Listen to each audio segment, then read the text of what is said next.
दर्शकों नमस्कार। ज्योतिष धारा यूट्यूब चैनल में आपका स्वागत है। राजयोगों की इस सीरीज में आज हम बात करेंगे कुंडली में बनने वाले न्यायाधीश या वकील के योग के बारे में। जो जातक जुडिशरी या लॉ की फील्ड में जाना चाहते हैं उन्हें अपनी कुंडली को देख करके स्वयं जान लेना चाहिए कि उनके लिए यह फील्ड कैसी रहेगी।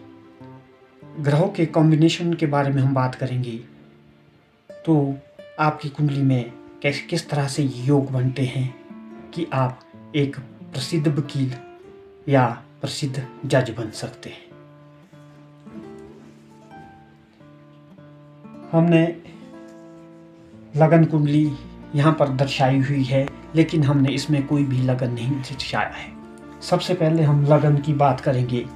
जो लगन वकील या एक जज की कुंडली में प्रशस्त माने जाते हैं वो है मिथुन लगन। अगर आपकी मिथुन लगन की कुंडली हो, अगर यहाँ पर 3 नंबर की राशि या 7 नंबर की राशि हो या 9 नंबर की राशि हो या 11 नंबर की राशि हो या 12 नंबर की राशि हो, यानी मिथुन लगन, तुला लगन, धनु लगन, कुंभ लगन या मीन लगन में आपका जन्म हो। अगर हम भाव की बात करेंगे तो सबसे पहले हम लगन की बात करेंगे। लगन आप और आपका व्यक्तित्व है। मैं हर वीडियो में ये कहता हूँ कि आपका सबसे पहले लगन मजबूत होना चाहिए। अगर आपका लगन मजबूत है तो आपके अंदर कॉन्फिडेंस और इच्छा शक्ति सुदृढ़ होगी, आपकी विल पावर स्ट्रांग होगी। इसीलिए किसी भी राजयोग के लिए, किसी भी फील्ड के लिए सबसे पहले आपका लगन और लग्नेश मजबूत होना चाहिए। दूसरे हम जो भाव मजबूत होना चाहिए वो है दूसरा भाव, सेकंड हाउस, जो आपकी स्पीच का होता है, आपकी वाणी का होता है। एक वकील की कुंडली में दूसरा भाव मजबूत हो तो वह व्यक्ति बोलने में चतुर होता है, क्योंकि वकालत के लिए बहस करना जरूरी है। जो आदमी बोलने में चतुर होगा वह बहस में अवश्य जीतता है।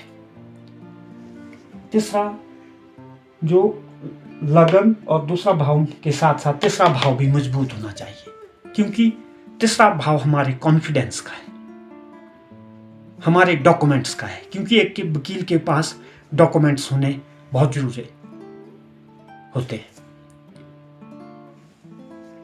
उसके बाद पहला, दूसरा, तीसरे भाव के साथ साथ हमारा छठा भाव मजबूत होना चाहिए, क्योंकि छठा भाव हमारे कोर्ट कचहरी, केस, मुकदमे के लिए होता है और यह कंपटीशन का भी भाव है। तो वकालत की फील्ड में कंपटीशन बहुत ज़्यादा होता है। आपको कंपटीशन में जीतने की आवश्यकता होती है, इसलिए छठा भाव आपका मजबूत होना चाहिए। वहीं पहला, दूसरा, तीसरा, छठे भाव के साथ साथ आपका 9वां भाव, 9th हाउस, जो हमारे जुडिशरी का हाउस है, धर्म का है, न्याय का भाव है, ये मजबूत होना चाहिए। और जो लास्ट भाव है वो हमारा 10वां भाव है, जो हमारी आजीविका का भाव है। ये पहला, दूसरा, तीसरा, छठा, 9वां और 10वां भाव अगर आपकी कुंडली में मजबूत है या इनके स्वामी मजबूत है तो आप जुडिशरी की फील्ड में या वकालत की फील्ड में जा सकते हैं। वहीं ग्रहों की बात की जाए, ग्रहों में सबसे पहला ग्रह बुध। बुध भाव वाणी को रिप्रेजेंट करता है। अगर आपका बुध कुंडली में मजबूत है तो आपकी वाद विवाद करने की क्षमता अच्छी होगी, आप बोलने में चतुर होंगे, आप अच्छी बहस कर पाएंगे। वहीं शनि लॉ के प्लैनेट माने जाते हैं। शनि अगर कुंडली में मजबूत हो, अपनी राशि में हो, कुंभ राशि में, केंद्र त्रिकोण में हो या तुला राशि में उच्च के हो, तो यह जुडिशरी या लॉ के लिए अच्छे माने जाते हैं, क्योंकि ये न्याय के देवता है, दंड देने के देवता है, आपके कर्मों के अनुसार दंड देते हैं। तुला राशि में उच्च के इसलिए माने जाते हैं कि तुला बैलेंस करना, शनि तुला राशि में उच्च के होते हैं, क्योंकि तराजू का काम होता है बैलेंस करना। वहीं उसके बाद बृहस्पति न्याय के देवता है, जुडिशरी के प्लैनेट है, क्योंकि जो कानून की किताबें होती है वो भी बृहस्पति से रिलेटेड होती है। कौन सी धाराएं लगेगी, क्या चीजें हैं, वो बृहस्पति के अधीन आती है।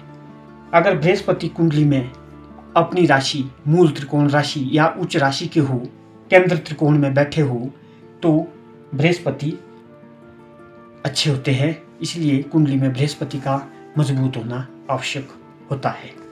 इसके साथ साथ राहु को काला कोट कहा जाता है। जो क्रिमिनल केसेस को लड़ते हैं उनकी कुंडली में राहु ज्यादा मजबूत होता है। अगर राहु कहीं बुध के साथ दूसरे, छठे या 10वें स्थान में युति करके बैठ जाए तो ऐसे वकील क्रिमिनल केसेस के लिए बहुत अच्छे माने जाते हैं। या मंगल राहु की 8वें स्थान पे युति हो जाए तो ऐसे लोग क्रिमिनल केसेस के लिए बहुत अच्छे माने जाते हैं। अब कुंडली में इसके बाद छठे और 10वें भाव का आपस में संबंध हो, या छठे भाव का स्वामी 10वें भाव में या 10वें भाव का स्वामी छठे भाव में हो, या इनकी युति केंद्र में 1, 4, 7, 10 भाव में हो, तो वकील या जज बनने के योग कुंडली में बढ़ जाते हैं। वहीं छठे भाव का संबंध 9वें भाव से हो, या 9वें भाव का संबंध छठे भाव से हो, या इन दोनों की षष्ठेश और नवमेश की युति हो, तब भी कुंडली में वकालत के योग अच्छे बन जाते हैं। और अगर छठे, 9वें, 10वें भाव की कहीं युति हो और लग्नेश की उस पर दृष्टि पड़ जाए तो भी कुंडली के लिए अच्छे माने जाते हैं।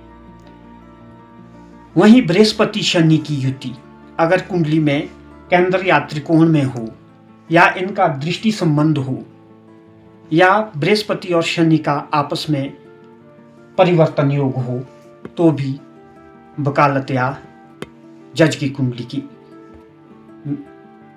बनने के लिए कुंडली में अच्छा योग होता है। कुछ इस तरह से ही आज के कार्यक्रम को विराम देते हैं। नमस्कार।